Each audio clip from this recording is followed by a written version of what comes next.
Welcome to waves media Telugu. Petrol, gas ధరల పెంపుతో ద్రవ్యోల్బణం పెరిగి ప్రజల కొనుగోలు శక్తి తగ్గిపోతోందని సిపిఎం రాష్ట్ర కార్యదర్శి వర్గ సభ్యుడు బాబురావు అన్నారు. గుంటూరులో వామపక్షాల ఆధ్వర్యంలో నిర్వహించిన జిల్లా సదస్సులో ఆయన మాట్లాడారు. పెరుగుతున్న ఇంధన ధరలు ఆర్థిక వ్యవస్థపై ప్రతికూల ప్రభావం చూపుతున్నాయని పేర్కొన్నారు. సిపిఐ జిల్లా సహాయ కార్యదర్శి హనుమంతరావు కూడా కేంద్ర, రాష్ట్ర ప్రభుత్వాలపై విమర్శలు గుప్పించారు. ఈ నెల 9న గుంటూరులో భారీ రాస్తారోకో నిర్వహించనున్నట్లు వామపక్షాలు ప్రకటించాయి. మనం ఇప్పటి వరకు కూడా వామపక్ష పార్టీలన్నీ కూడా ఎవరికి వాళ్ళు పెట్రోల్, డీజిల్, గ్యాస్ అన్నిటి మీద పోరాటం చేశాం. కానీ కేంద్ర రాష్ట్ర ప్రభుత్వాలు మాత్రం వాళ్ళ సీమ కంప్లీట్ కూడా లేదు. కానీ అందుకోసం దాన్ని ఈ రాష్ట్రంలో 8వ తారీఖు విజయవాడ పెద్ద సదస్సు జరిపి రానున్న రోజుల్లో వామపక్ష పార్టీలు అందరూ కలిపి ఐక్యంగా మరొకసారి కేంద్ర రాష్ట్ర ప్రభుత్వం అనుసరిస్తున్న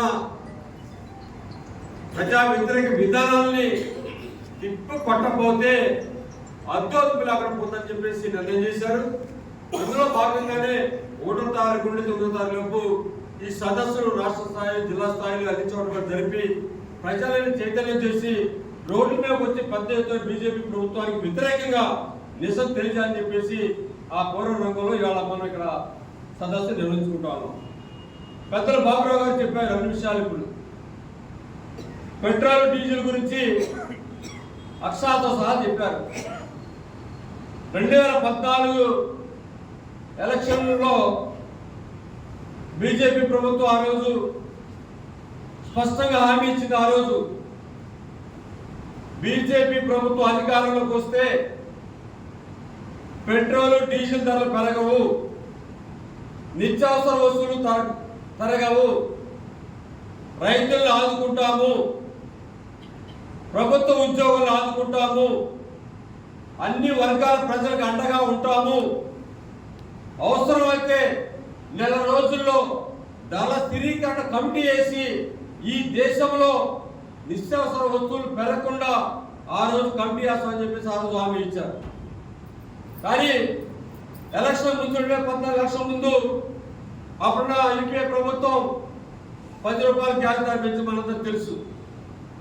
10 రూపాయలు పెంచితే జంతర్ మంతర్లో బీజేపీ ప్రభుత్వ ఎలక్షన్ ప్రచారంలో సుష్మా స్వరాజ్ గారు భుజాలు పెట్టుకొని 10 రూపాయలకి గోలు పెట్టింది.